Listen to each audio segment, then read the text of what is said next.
issue 1959 of the Northants Herald and Post.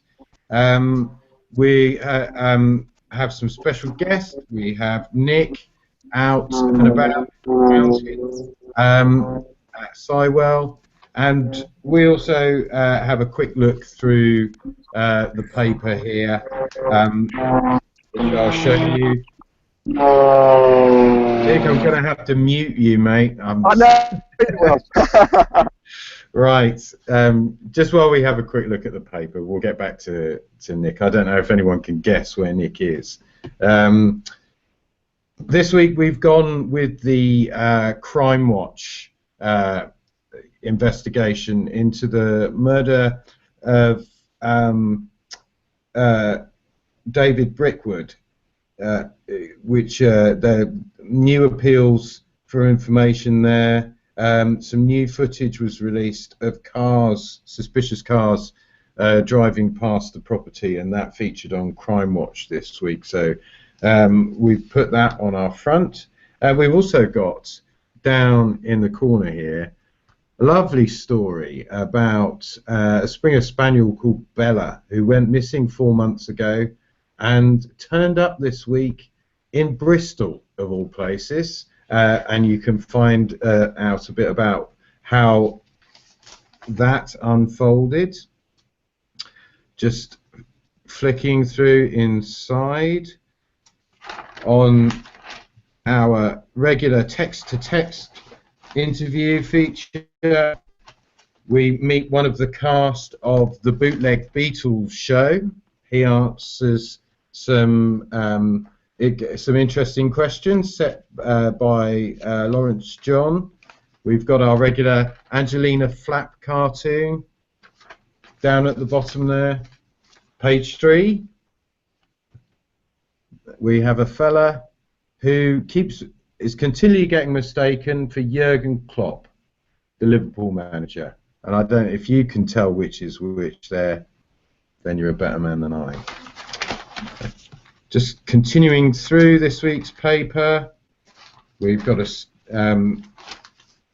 our police commissioner, Adam Simmons, is talking about how he's getting on with his pledge to make Northampton a safer, or Northamptonshire a safer place from violent crime.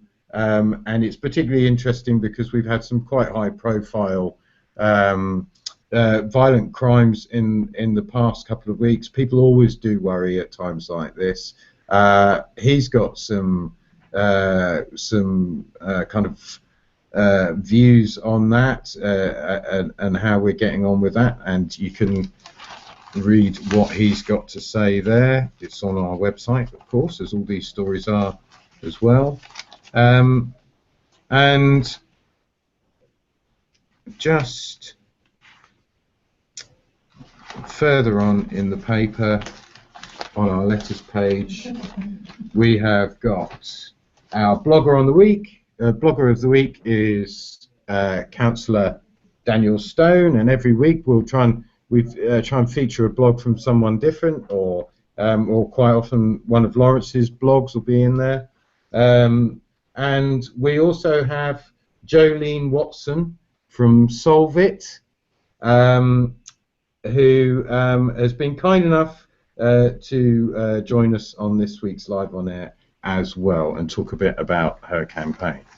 So let me just introduce who we've got with us. Right. Okay, Lawrence. Would you like to? Could you tell us where you are, Lawrence, and could you tell us and introduce us to Jolene? No problem. Well, ladies and gentlemen, boys and girls, I'm live in Kettering today at the Solve It headquarters with the star of Must Have, project coordinator at Solve It, the one and only Jolene Watson, ladies and gentlemen.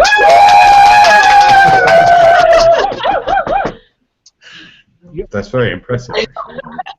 Thank you very much. I wasn't expecting that.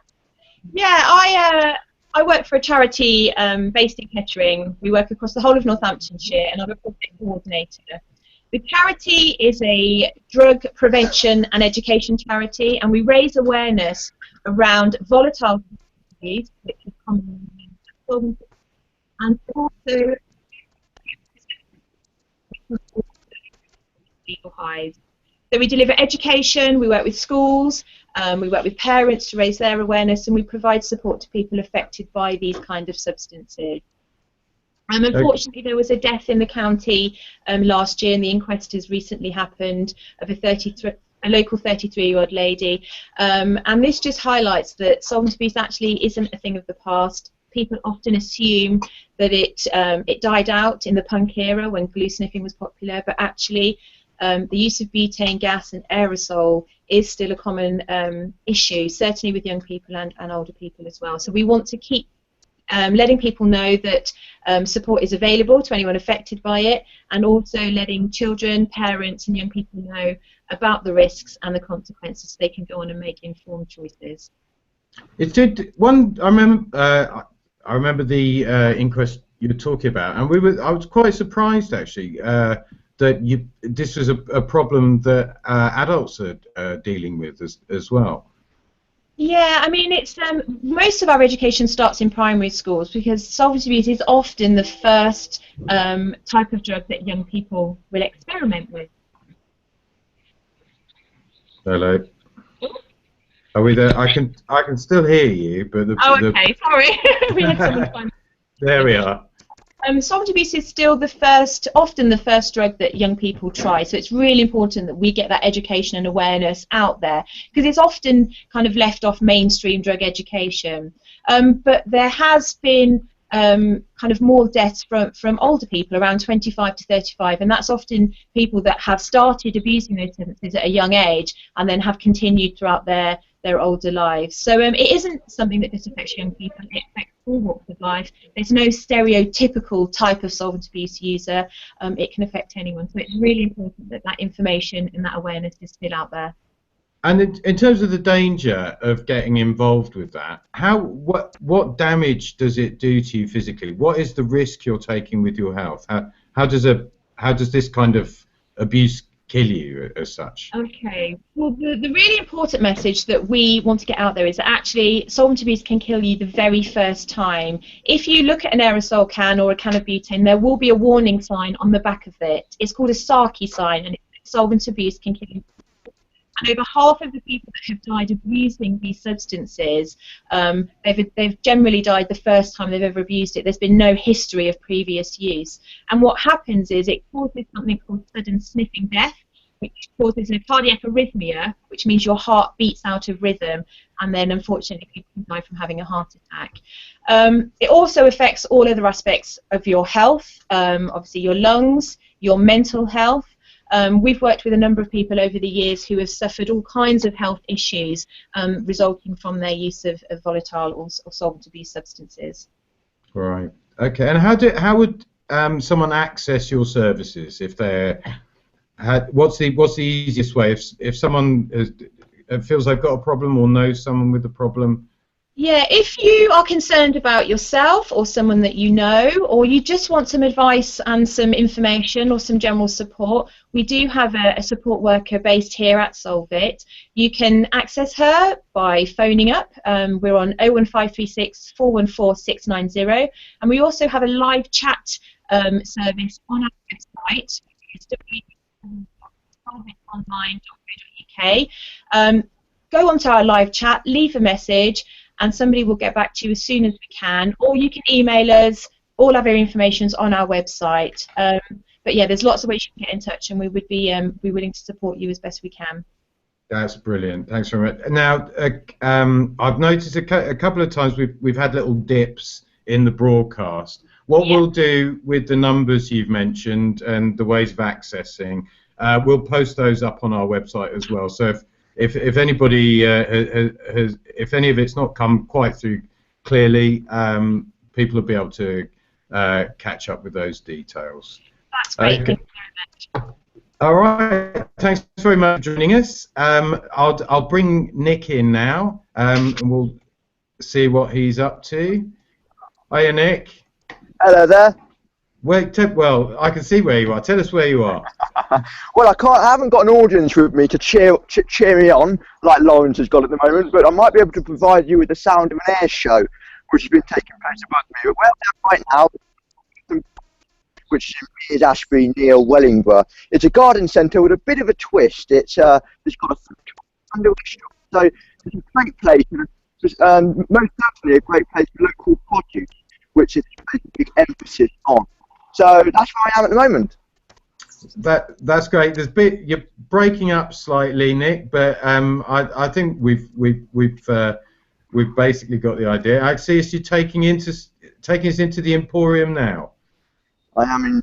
Yes, I'm going to give you. I'm going to switch the camera now so I can show you what the Emporium looks like.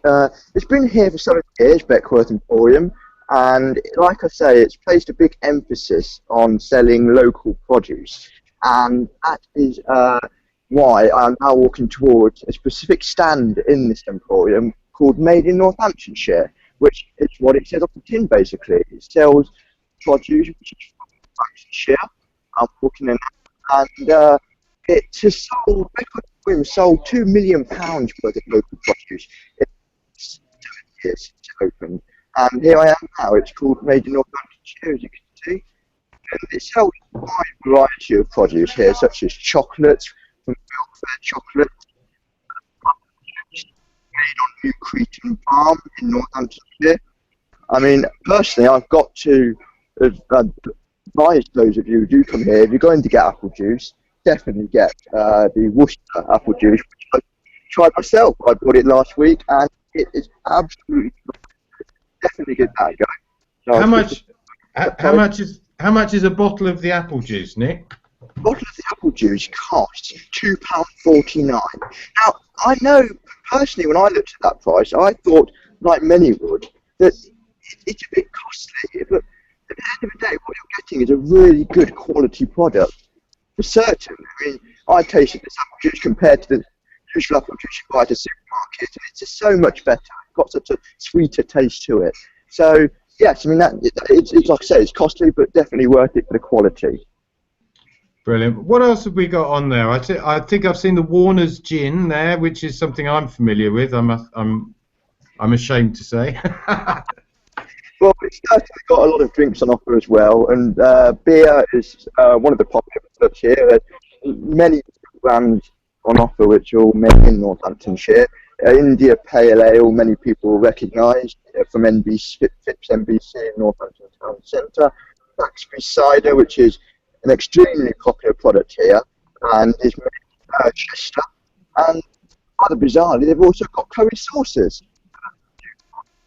Yeah. A lot of these products will have been winners at the Carlsberg Food and Drink Awards. Actually, I'm familiar with. Actually, is there anything that are you aware that if any of these are real big sellers for Beckworth, or have they picked any out as? Well, I spoke to the owner not too long ago. His name is David Brown, who set Beckworth Emporium up. And I was speaking to him about, funnily enough, about what the most popular products are. And Saxby Cider, which I'll show you again, is the most popular product by the looks of it. At the same time, they're all popular. I mean, £2 million of local produce in 7 years is an extremely good amount of money. And David is confident that number will rise over the coming years as more people change from going to supermarkets to places like here. Brilliant. Okay, well, thanks for that little insight there, Nick. Have you got anything else to show us before we? No, we good? I think the signal's breaking up a bit there from Nick. Yeah. Okay. Right. There we are. Okay. So. That's us. That's our second live on air. I'd just like to thank everyone at Solvit for helping us today. Okay. Thank you. Okay, and as I said, we will we'll make sure details of everything we've been talking about. We'll have that on our website, and we'll in next week's paper, in this week's paper, in fact, there's a feature on Solvit, and of course there's our must-have feature as well on the letters page, and we will certainly be saying something about Beckworth in next week's paper as well. So thanks very much for watching. I hope you've enjoyed it. Please do contact us on Twitter or news@hpnorthants.co.uk if you are interested in getting involved or commenting on what we've been doing. And I'll see you next time. Thank you.